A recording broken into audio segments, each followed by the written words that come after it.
Hello aspirants, I welcome you all at परचम classes. अभी तक हम लोग बजट का इंट्रोडक्शन समझ चुके थे, फिस्कल पॉलिसी को शुरू कर चुके थे।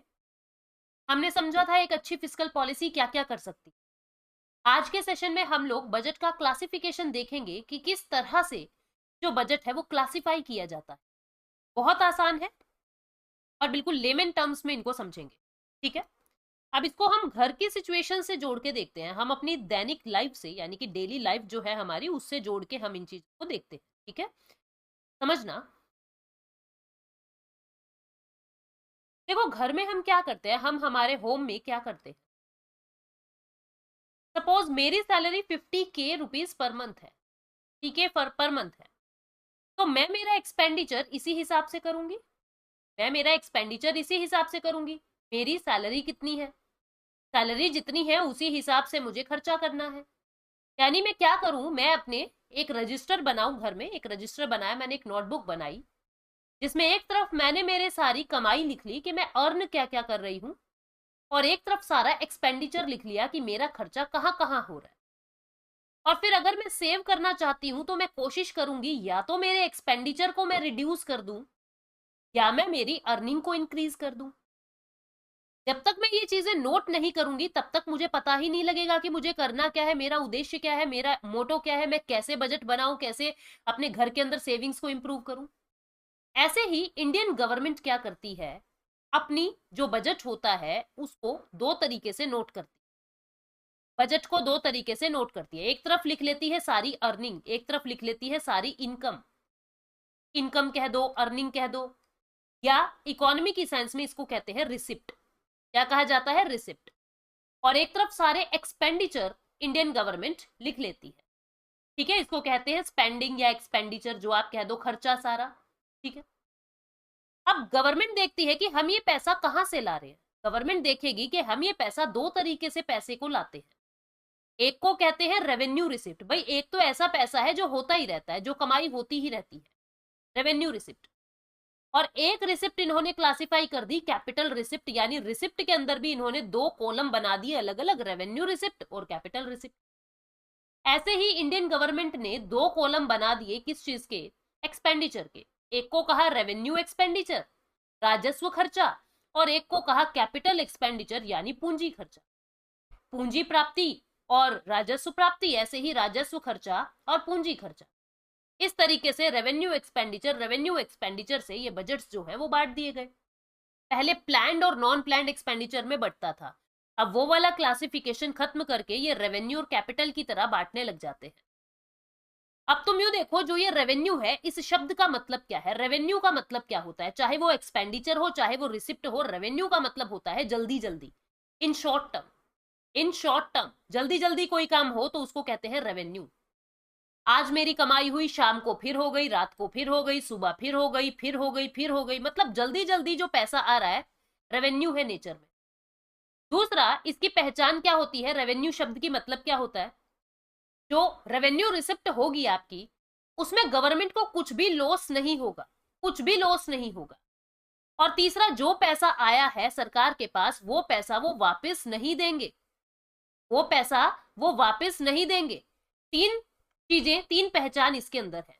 सबसे पहले तो वो शॉर्ट टर्म का होगा, ठीक है, लॉस नहीं होगा, और वापस नहीं देंगे, जितनी कमाई हो गई वो वापस नहीं देंगे।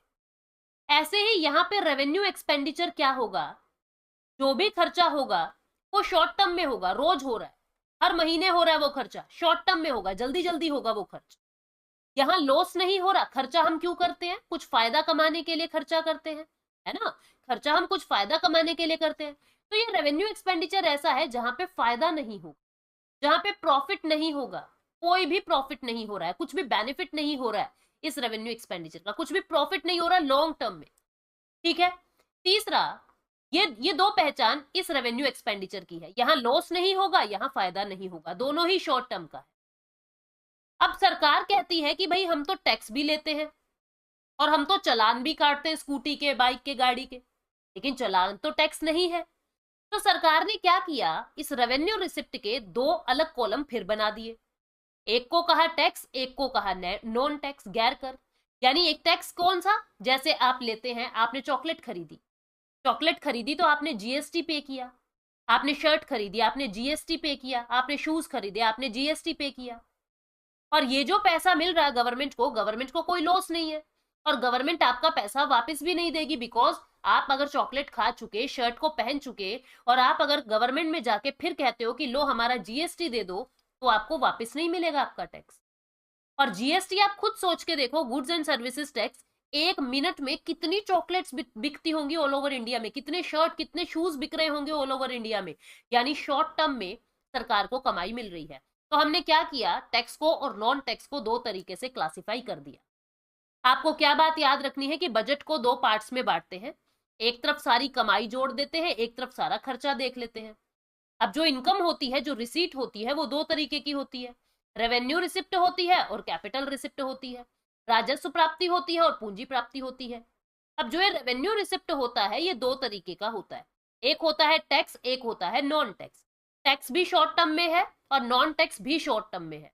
नॉन टैक्स के अंदर आप यूं समझिए, मेरी स्कूटी का चालान कट गया, मेरी स्कूटी का चालान कट गया, फिर आपकी बाइक का कट गया, फिर किसी की गाड़ी का कट गया, यानी कहने का मतलब क्या है, जो चालान है, जो फीस है, जो पेनल्टी है, जल्दी जल्दी हो रही है शॉर्ट टर्म में, एक दिन में न जाने कितने चालान काट रहे हैं ये लोग।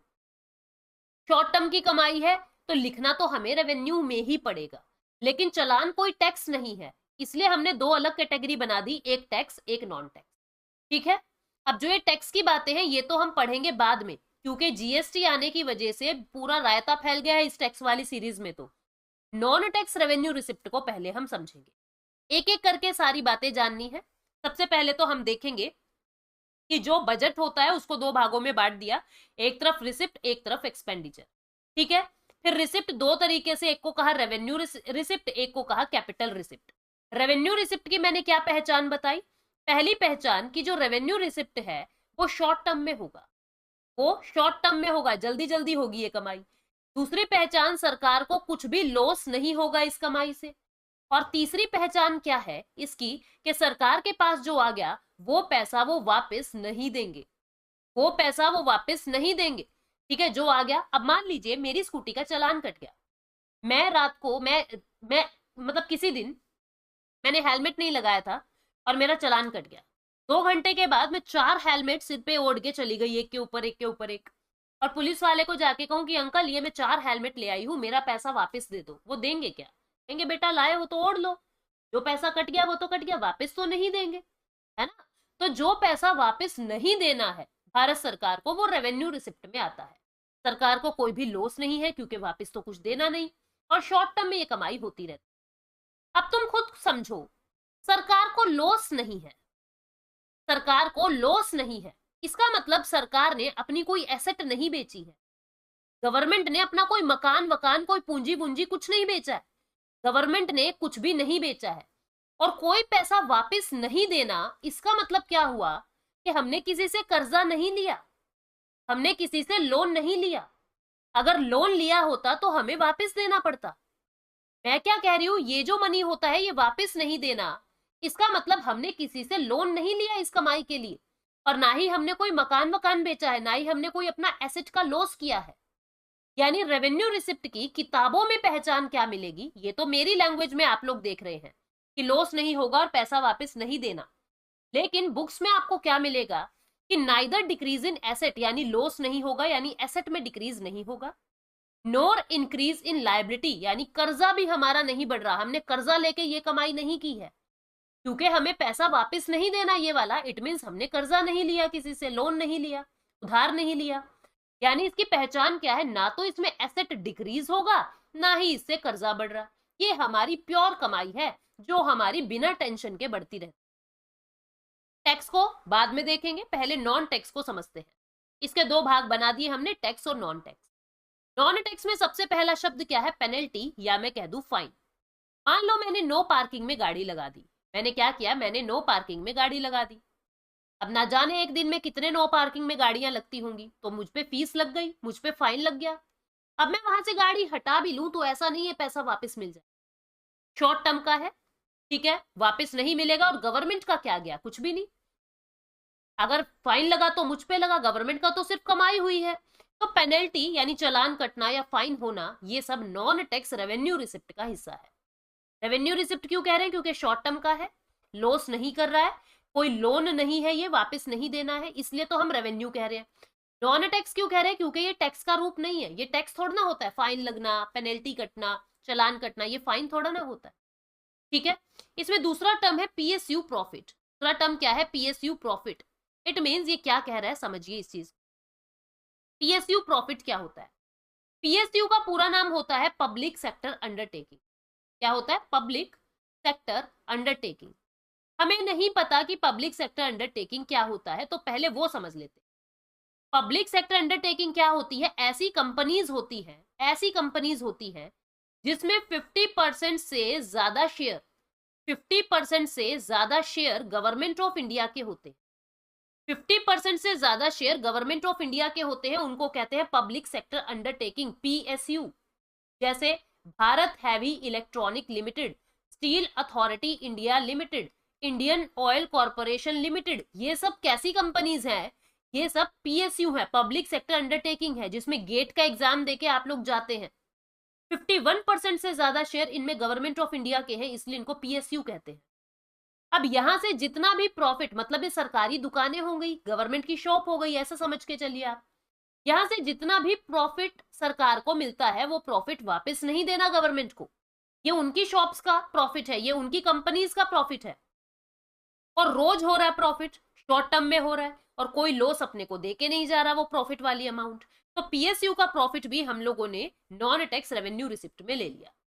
Third one is interest received. Third क्या है? Interest received. ये समझिए, इंडिया ने मान लीजिए जापान को कुछ मनी उधार दी थी।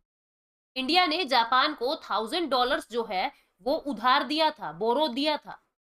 अब जापान क्या कर रहा है? हमको एवरी मंथ $5 रुपए जो है वो इंटरेस्ट के भेजता है। $5 रुपए जो है वो इंटरेस्ट का भेजता है। ये $5 हमें कुछ नुकसान थोड़ा ना कर रहा है, अपना लॉस थोड़ा ना, ये तो अपना प्योर प्रॉफिट है। और जो ये $5 है, ये हमें वापस किसी को देना भी नहीं है, और शॉर्ट टर्म में हो रहा है, हर महीने आपको पैसा मिल रहा है। तो इसलिए हमने क्या कहा, ये रेवेन्यू रिसिप्ट है, और जो ये इंटरेस्ट का अमाउंट हमें मिलता है, ये हमको लॉस नहीं देता, इसलिए हमने यहां लिखा इंटरेस्ट रिसीव्ड, जो इंटरेस्ट हमको दूसरों से मिल रहा है। Fourth one is grant received. Grant क्या होता है, इसको समझो। देखो, 3 शब्द होता है, एक होता है लोन, एक होता है ग्रांट, और एक शब्द होता है लाइन ऑफ क्रेडिट। क्या होता है? Line of credit. Loan, grant और लाइन ऑफ क्रेडिट, ये 3 शब्द होते हैं। लोन क्या होता है? हमको प्रिंसिपल अमाउंट भी वापस करना है, और हमको इंटरेस्ट भी वापस करना है। ग्रांट में क्या होता है? ना तो हमको प्रिंसिपल अमाउंट वापस करना, ना ही हमको इंटरेस्ट वापस करना, ये एक तरीके का गिफ्ट है, आप ऐसा समझे। लाइन ऑफ क्रेडिट क्या होता है? टुकड़ों में पैसे देना। जैसे मान लो किसी को $10 बिलियन देना था, तो एक बार आपने $2 बिलियन दे दिया, फिर $2 बिलियन दे दिया, इस तरीके से 5 बार करके $2 बिलियन दे दिया। मतलब आपने क्रेडिट की लाइन चला दी, आप लाइन ऑफ क्रेडिट दे रहे हो। इस पे इंटरेस्ट भी आपको मिलेगा, इंटरेस्ट भी मिलेगा, ये बिल्कुल लोन की तरह है।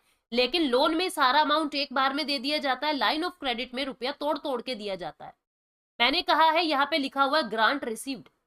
मान लीजिए वर्ल्ड बैंक इंडिया से प्रसन्न हो जाए, वर्ल्ड बैंक इंडिया से खुश हो जाए, वो इंडिया को क्या कहेगा? $500 मिलियन मेरी तरफ से आपके लिए, आप लोग इसका कुछ भी करें, हम खुश है कि भारत इतना बढ़िया काम कर रहा है इंटरनेशनल वर्ल्ड में, तो हम इससे खुश होके आपको $500 मिलियन ग्रांट दे रहे हैं। ग्रांट का मतलब अपने को गिफ्ट मिला है। शॉर्ट टर्म में मिल सकता है, ये हो सकता है आज वर्ल्ड बैंक ने दिया, कल आईएमएफ ने दिया, अपने को कोई लॉस है नहीं, कोई एसेट वैसेट अपा ने बेचा नहीं है, और शॉर्ट टर्म में है, तो ये ग्रांट कहलाता है। उसके बाद डिविडेंड क्या होता है, उसको समझो। डिविडेंड बहुत आसान है। डिविडेंड, ये मान लीजिए कोई शॉप है, ये कोई शॉप है, ठीक है। इस शॉप में 3 दोस्त हैं, ए, बी और सी। ए ने लगाया है 50% शेयर, बी ने लगाया है 30% शेयर, और सी ने लगाया है 20% शेयर। अभी शॉप की 1 महीने के बाद सारा खर्चा पानी देखा हमारे पास रुपए आए 1000 रुपए। इन 1000 रुपए में से 700 रुपए का, या मैं कहूं 900 रुपए का तो खर्चा ही हो गया। खर्च कितना हो गया? 900 रुपया। तो सेव कितना हुआ? सेव हुआ सिर्फ 100 रुपए। इस 100 रुपए में से इन तीनों को कितना कितना मिलेगा? इसको मिलेगा 50 रुपीज, इसको मिलेगा 30 रुपीज, और इसको मिलेगा 20 रुपीज। टोटल लाभ कितना हुआ? टोटल प्रॉफिट कितना हुआ? 100 रुपीज। उस लाभ का यानी उस प्रॉफिट का हिस्सा डिविडेंड कहलाता है। जितना भी टोटल प्रॉफिट हुआ उसके जो छोटा छोटा पार्ट है उसको हम डिविडेंड कहते हैं, कि कितनी रेशो में किसी ने इन्वेस्ट किया था और उसी इन्वेस्टमेंट रेशो के अकॉर्डिंग मनी को बैक दे रहे हैं हम, प्रॉफिट दे रहे हैं, प्रॉफिट बांट रहे हैं सब में, इसको क्या कहा जाता है? इसको कहते हैं डिविडेंड। क्लियर? उसके बाद एस्चीट प्रॉपर्टी, ऐसे भारत सरकार ने भी ऑल ओवर वर्ल्ड में पैसा लगा रखा है, लंदन में और आप मान लो मलेशिया में, सिंगापुर में, थाईलैंड में, न जाने कहां कहां पैसा लगा रखा है, तो इसको कहते हैं डिविडेंड। ठीक है, वहां पे जितना पैसा लगाया उन प्रोजेक्ट से जितना फायदा हो रहा है दैट इज डिविडेंड। उसके बाद एस्चीट प्रॉपर्टी क्या होता है समझो। मान लीजिए मैं लावारिस हूं, लावारिस समझते हो ना, कि मैं आज मर जाऊं तो कोई रोने वाला नहीं है पीछे, मेरा आगे पीछे कोई ना हो, तो लावारिस हो गया। मान लीजिए मैं लावारिस हूं और क्या हुआ, मैंने मेरी लाइफ में बहुत सारा पैसा कमा लिया और मैंने बहुत सारी प्रॉपर्टी खरीद ली उस पैसे से, और एक दिन मैं मर जाती हूँ। मेरा कोई उत्तराधिकारी तो है नहीं, मेरा कोई एंसेस्टर तो है, मेरा कोई अपनी नेक्स्ट वाला वंशज तो है नहीं, तो अब क्या होगा, मेरी प्रॉपर्टी को गवर्नमेंट ऑफ इंडिया ले लेगी। ठीक है, जिसका कोई आगे हायर ही नहीं है, जिसकी हिरारकी कैसे चलेगी पता ही नहीं है, मेरा कोई वंशज ही नहीं है आगे, उस प्रॉपर्टी को गवर्नमेंट ऑफ इंडिया ले लेती। मरी तो मैं मरी, गवर्नमेंट का क्या गया, लॉस हुआ तो मुझे हुआ, गवर्नमेंट वापस देगी नहीं, और शॉर्ट टर्म में ये काम हो सकता है, आज मेरी प्रॉपर्टी जब्त कर ली, कल किसी और की कर ली, तो इसलिए ये एस्चीट प्रॉपर्टी भी नॉन टैक्स रेवेन्यू रिसिप्ट का हिस्सा है। क्लियर हो गई बात, रेवेन्यू रिसिप्ट क्या है? आई होप आप लोगों को ये बात समझ आ गई है। उसके बाद है कैपिटल रिसिप्ट। कैपिटल रिसिप्ट क्या होती है? ये ऐसा पैसा है जो कभी कभी मिलता है, लॉन्ग टर्म में कभी कभी मिल रहा है। रेवेन्यू रिसिप्ट शॉर्ट टर्म में होता है, ये जो कमाई होती है ये लॉन्ग टर्म में होती है, कभी कभी होती है। और जितना पैसा आया है उससे कुछ नुकसान होगा आपको, उससे कुछ लॉस होगा। रेवेन्यू रिसिप्ट से आपको कोई लॉस नहीं हो रहा था, यहां कुछ ना कुछ लॉस तो होगा। और जो पैसा आया है वो वापस भी देना है, यानी अपन कुछ लोन ले रहे हैं, वापस भी देना है। यहां हमने देखा ये पैसा वापस नहीं देना था, लेकिन यहाँ पैसा वापस भी देना है। इट मीन्स हम किसी से लोन ले रहे हैं, यानी कैपिटल रिसिप्ट में लायबिलिटी इंक्रीज होगी। कुछ लॉस हो रहा है मतलब हमने कोई घर बेच के कमाया है, कुछ दुकान बेच के कमाई है, यानी हमारे एसेट्स में भी रिड्यूस होगा, हमारे एसेट्स में भी रिड्यूस होगा। तो ये कैपिटल रिसिप्ट की पहचान होती। समझते हैं अब इसको कैसे हमें क्लियर रखना है, कैसे एग्जाम्पल से हम लोग इसको और आसान बनाएंगे उसको। देखो, ये कोई लड़का है, इस लड़के की जो उम्र है वो 30 हो गई, 30 ईयर्स ऑफ एज का है। अब इसके पापा ने एक दिन इसको डांट दिया कि नौकरी नहीं लग रही थी, पापा ने डांट दिया, फ्री का खाते हो तुम, कुछ कमा के लाते नहीं हो। इसकी ना ईगो हर्ट होगी, यार आज तो पापा ने दिल दुखा दिया। ये अपने दोस्त के पास गया, ये अपने दोस्त के पास गया, दोस्त था इसका इस तरीके का कुछ। ये दोस्त को जाके बोला कि यार मुझे ना तू 5 लाख रुपए दे दे। दोस्त बोला ले ले कोई बात नहीं, लेकिन मुझे इंटरेस्ट दे दियो, मैं तो तुझे ब्याज पे दे दूंगा 5 लाख रुपए, मुझे इंटरेस्ट वापस कर देना। अब इस बच्चे ने क्या किया, ये है ए और ये है बी। ए ने क्या किया, ये 5 लाख रुपए लिए और अपने पापा को दे दिए, पापा मैं ये कमा के लाया हूं। पापा खुश, बेटा खुश, पैसे तो आ गए, लेकिन क्या ये इसको नुकसान कर रहे हैं? बिल्कुल, इसको इंटरेस्ट का भी देना है, इसको लॉस हो रहा है। और जो पैसा आया है वो वापस देना है, बिल्कुल देना है, उधार लाए हो। क्या रोज उधार मिल जाएगी? नहीं, कभी कभी मिलेगी, लॉन्ग टर्म में मिलती है। यानी ये कैसा है, ये कैपिटल रिसिप्ट है, लोन रिसीव्ड। ऐसे ही भारत सरकार जब किसी से उधार ले ले, किसी से बोरो कर ले, उसको क्या कहते हैं? Capital receipt. अब क्या हुआ, अब उस बच्चे को थोड़े दिन ही बीते थे कि पापा ने कहा बेटा आपके 5 लाख तो खत्म हो गए, अब तुम फिर फ्री का खा रहे हो। अब तो इसके दिल के टुकड़े टुकड़े हो गए। इसने क्या किया, अपना घर उठाया, अपने घर के पेपर लिए और उनको बेच दिया, घर के पेपर बेच दिए, और अपने हाथ में 1 करोड़ रुपया लेके पापा को देता है, पापा ये मैं कमा के लाया हूं। पापा बोले इतना पैसा कैसे कमा के लाया? कि मैंने घर बेच दिया। बोले पागल हो गया तू, क्या करूं ऐसी कमाई का? इसमें मेरा एसेट लॉस हो गया है, मेरी पूंजी चली गई है, पैसा तो आ गया लेकिन मकान चला गया, संपत्ति चली गई, प्रॉपर्टी चली गई। इस तरीके से गवर्नमेंट ऑफ इंडिया जब अपनी सरकारी जो शॉप्स हैं, सरकारी जो कंपनी है, उसको डिस इन्वेस्ट करती है, प्राइवेट लोगों के हाथ में दे देती है कि हमारे कंपनी आप खरीद लीजिए, हमारे शेयर आप खरीद लीजिए, इसको क्या कहते हैं? इसको कहते हैं डिस इन्वेस्टमेंट। क्या कहते हैं? डिस इन्वेस्टमेंट, विनिवेश। ये भी कैपिटल रिसिप्ट का हिस्सा है। इन दोनों में ही देखो लायबिलिटी इंक्रीज हो रही है आपकी, कर्जा बढ़ रहा है, लोन रिसीव कर रहे हो, और एसेट भी रिड्यूस हो रहा है, डिस इन्वेस्ट कर रहे हो। ये तो थी पूरी आपकी किसकी बातें? ये थी आपकी पूरी रिसिप्ट की बातें। अब हम चलते हैं एक्सपेंडिचर पे। एक्सपेंडिचर यानी खर्चा, ये भी दो तरीके का होता है। एक को कहते हैं रेवेन्यू एक्सपेंडिचर और एक को कहते हैं कैपिटल एक्सपेंडिचर। रेवेन्यू एक्सपेंडिचर क्या होता है और कैपिटल एक्सपेंडिचर क्या होता है, इसको समझो। मान लो ये दो लड़के हैं, इसका नाम है ए और इसका नाम है बी, ठीक है, इसका नाम है बी। अब इन दोनों की ही मैरिज है, इसकी भी शादी है और इसकी भी शादी है, दोनों की शादी है, दोनों दूल्हे बनेंगे। दोनों को ही क्या हुआ? गिफ्ट के तौर पे 1-1 करोड़ रुपया मिला। लड़की वालों के घर से दोनों को ही 1-1 करोड़ का रुपया मिला। ए काफी स्मार्ट दिमाग का है, बी बिल्कुल मूर्ख है। बी ने क्या किया? ये 1 करोड़ रुपए से डेस्टिनेशन वेडिंग कर ली। गोवा गया बीच पे, अपना बढ़िया पूल पार्टी की इसने, बढ़िया डेस्टिनेशन वेडिंग कर ली, एक ही रात में 1 करोड़ रुपया खत्म। क्या इसने खर्चा किया? यस, इसने स्पेंडिंग की, एक ही रात में सारा पैसा चला गया। लेकिन इस स्मार्ट वाले पर्सन ने क्या किया? इस 1 करोड़ रुपए से फ्लैट खरीद लिया और 25,000 रुपए में कोर्ट मैरिज कर ली।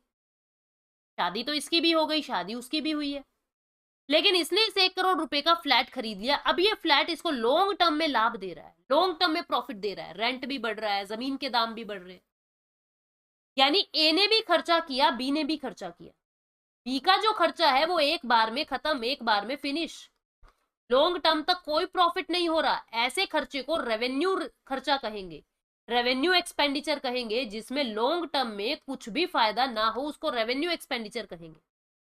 और जो ये ए पर्सन है, ए नाम का पर्सन है, ये जो स्मार्ट है, इसने जो खर्चा किया है 1 लाख रुपए से फ्लैट खरीदने का, ये खर्चा कैपिटल रिसिप्ट कहलाएगा। क्यों कैपिटल कहला रहा है? क्योंकि लॉन्ग टर्म तक इसको बेनिफिट दे रहा है, लॉन्ग टर्म तक इसको प्रॉफिट दे रहा है, ठीक है। तो कैपिटल रिसिप्ट और रेवेन्यू रिसिप्ट में, कैपिटल एक्सपेंडिचर और रेवेन्यू एक्सपेंडिचर में क्या फर्क है? जो आपका कैपिटल एक्सपेंडिचर होगा ना, जो आपका कैपिटल एक्सपेंडिचर होगा, वो लॉन्ग टर्म तक आपको बेनिफिट देगा, लॉन्ग टर्म तक आपको बेनिफिट देगा। इसमें क्या होगा? कहीं ना कहीं एसेट का क्रिएशन होगा, एसेट क्रिएशन होता है कैपिटल एक्सपेंडिचर। जबकि जो रेवेन्यू एक्सपेंडिचर है वो आपको प्रॉफिट नहीं देता, नो प्रॉफिट, प्रॉफिट नहीं देता है, और ना ही इसमें कुछ एसेट क्रिएट होता है, ना ही एसेट क्रिएट होता और ना ही कोई प्रॉफिट होता, ना ही आपकी लायबिलिटी कम होती है। ऐसा भी नहीं है इस पैसे को लेके आपने कर्जा उतार दिया हो, लायबिलिटी भी कम नहीं होती है और एसेट भी नहीं बढ़ता है और कोई प्रॉफिट नहीं होता है। लेकिन ये खर्चा जल्दी जल्दी होता है, शॉर्ट टर्म में होता है, इसको हम रेवेन्यू एक्सपेंडिचर कहते हैं, ठीक है। देख लेते हैं, नाइदर इंक्रीज इन एसेट, कोई एसेट में इंक्रीज नहीं हुआ, ना ही लायबिलिटी में रिड्यूस हुआ। पेंशन, भारत सरकार अपने लोगों को पेंशन बांट रही है, विधवा पेंशन, वृद्धा पेंशन, ये जितनी भी पेंशन है ये रेवेन्यू एक्सपेंडिचर में क्यों आती है? क्या पेंशन से सरकार ने मेरी दादी को पेंशन दे दी, कल तुम्हारी दादी को दे दी, परसों किसी और की, शॉर्ट टर्म का खर्चा है, हर महीने देना है, शॉर्ट टर्म का खर्चा है। और दूसरा नाइदर इंक्रीज इन एसेट, क्या इससे सरकार की कोई पूंजी बढ़ी? नहीं बढ़ी। क्या इससे सरकार का कोई कर्जा कम हुआ? नहीं हुआ। सरकार का बल्कि खर्चा हुआ है, जो पैसा आया था वो पेंशन में बढ़ गया। इंटरेस्ट गिवन टू अदर, अब क्या हुआ? मान लीजिए इंडिया ने मजबूरी में चाइना से उधार लेना पड़ गया, हमने इनसे उधारी ली कितनी? 100 रुपए, और अब इनको हम 5 रुपए हर महीने इंटरेस्ट का दे रहे हैं, हर महीने 5 रुपए इंटरेस्ट का दे रहे हैं। तो जो 5 रुपए है ये अपने फालतू में ही लगे, यानी जो इंटरेस्ट है जो हम दूसरों को पे कर रहे हैं वो हमारे लिए एक्सपेंडिचर है, हमारे लिए खर्चा है। ना ही इससे एसेट इंक्रीज हुआ, ना ही इससे लायबिलिटी रिड्यूस हुई। यानी इंटरेस्ट गिवन टू अदर भी रेवेन्यू एक्सपेंडिचर का हिस्सा है। ग्रांट गिवन टू अदर, अब भारत सरकार किसी से खुश हो गई और क्या कहा कि हम आपको दान देते हैं, हम आपको ग्रांट देते हैं। ग्रांट गिवन टू अदर ये रेवेन्यू एक्सपेंडिचर का हिस्सा है। सब्सिडीज, गवर्नमेंट जो आपको सब्सिडीज देती है, जो छूट देती है, उससे ना तो एसेट बढ़ रहा है ना ही लायबिलिटी कम हो रही है। बस लोगों को एक वोट बैंक पॉलिटिक्स खेलनी होती है जिसकी वजह से सब्सिडी कम ज्यादा करते रहते हैं। तो रेवेन्यू एक्सपेंडिचर में क्या क्या आएगा आपको याद रखना है। कैपिटल एक्सपेंडिचर, याद करो उस लड़के को जिसने फ्लैट खरीद लिया। सरकार भी इससे एसेट क्रिएट कर रही है, जो खर्चा कर रही है वो पुल बनाने में, हॉस्पिटल बनाने में, मान लीजिए सड़कें बनाने में, स्कूल बनाने में, इनमें यूज किया जा रहा है। जो एसेट क्रिएशन हो रहा है वो कैपिटल एक्सपेंडिचर में आएगा, यानी आपका एसेट इंक्रीज होगा या लायबिलिटी कम होगी। आप लोन उतारने में इस पैसे को यूज कर रहे हो। लोन गिवन टू अदर, जो आप दूसरों को लोन दे रहे हो, इससे फायदा क्या होता है, आपको इंटरेस्ट मिल रहा है, या हमने जिसका लोन ले रखा था वो हम रीपे कर रहे हैं, वो भी कैपिटल एक्सपेंडिचर में आएगा। समझ गए, क्योंकि इससे हमारी लायबिलिटी रिड्यूस होगी। अगर हमने किसी से लोन ले रखा और वो लोन हम रीपे कर देते हैं तो इससे हमारी लायबिलिटी कम होती है, कर्जा कम होता है। और एसेट क्रिएट कर रहे हैं तो इंक्रीज इन एसेट होता है, एसेट में बढ़ोतरी होती है। ये रेवेन्यू और एक्सपेंडिचर का कहानी थी। किस तरीके से जो बजट है वो क्लासिफाई किया जाता है वो हमने देखा। ठीक है, किस तरीके से ये क्लासिफाई किया जाता है वो हमने देखा।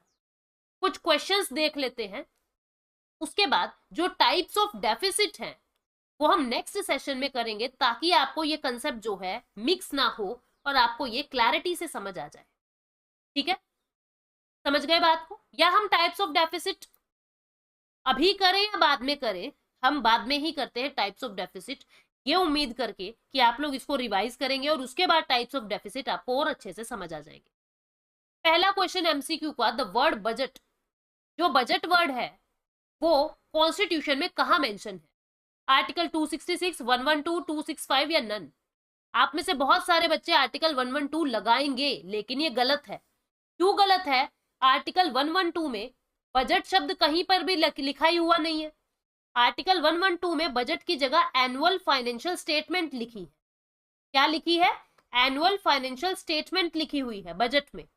ठीक है, तो आर्टिकल 112 इसका हिस्सा नहीं आएगा। आंसर क्या आएगा? डी, क्योंकि इंडियन कॉन्स्टिट्यूशन में कहीं भी बजट टर्म का मेंशन नहीं है। Question number 2, budget was formally introduced in India. India के अंदर बजट फॉर्मली कब इंट्रोड्यूस हुआ है? 1860 में, जब जेम्स विल्सन ने पहला बजट बनाया था। इनमें से कौन नॉन टैक्स रेवेन्यू रिसिप्ट है? लोन रिसीव्ड, ये कैपिटल रिसिप्ट का हिस्सा है। ग्रांट रिसीव्ड, ये टैक्स रेवेन्यू का, नॉन टैक्स रेवेन्यू का हिस्सा है। दिस इन्वेस्टमेंट, ये भी कैपिटल रिसिप्ट का हिस्सा है। तो आंसर क्या आ जाएगा? बी। क्वेश्चन नंबर 4, इनमें से क्या रेवेन्यू एक्सपेंडिचर में इंक्लूड होगा? Pension, subsidy, grant given to other या ऑल ऑफ द अबव? हमने देखा था पेंशन से ना तो कोई कर्जा कम हुआ ना ही कोई एसेट क्रिएट हुआ, ऐसे ही सब्सिडी, ऐसे ही ग्रांट, तो तीनों ही रेवेन्यू एक्सपेंडिचर का हिस्सा है। आंसर आएगा D, all of the above. तो आई होप आपको ये चीजें समझ आई है कि किस तरीके से बजट को क्लासिफाई करते हैं। Thank you so much, take care, bye bye.